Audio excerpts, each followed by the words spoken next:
बहुत बहुत धन्यवाद माननीय संचालिका जी, माननीय अध्यक्ष जी, मंचस्थ मनीषियों।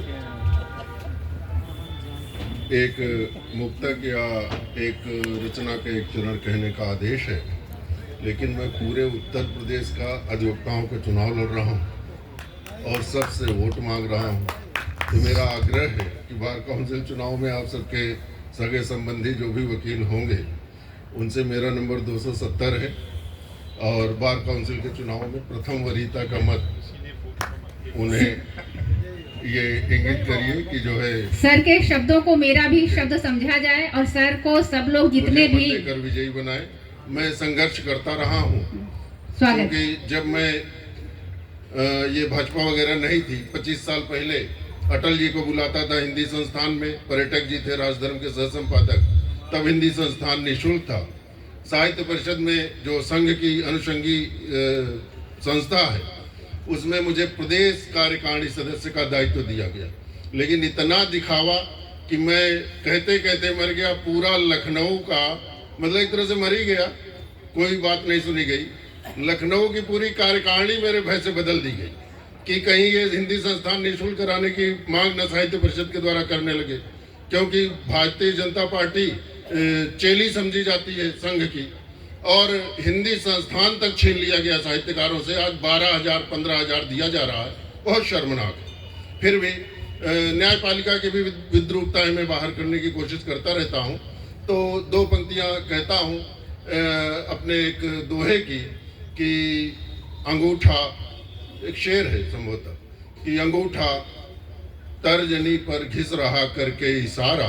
आप लोग गए होंगे तो पेशकार वहाँ ऐसे ऐसे करता रहता, क्योंकि 12 कोटी जी जो वीडियो बना रहे तो जानबूझ के हम ऐसे कर रहे हैं कि अंगूठा तर्जनी पर घिस रहा करके इशारा, गजब है न्याय घर में पेशकारों का नजारा। अंगूठा तर्जनी पर घिस रहा करके इशारा। ये सब व्यवस्थाएं बदलने के लिए और साहित्यकारों के लिए संघर्ष करने के लिए मैं चुनाव लड़ रहा हूँ।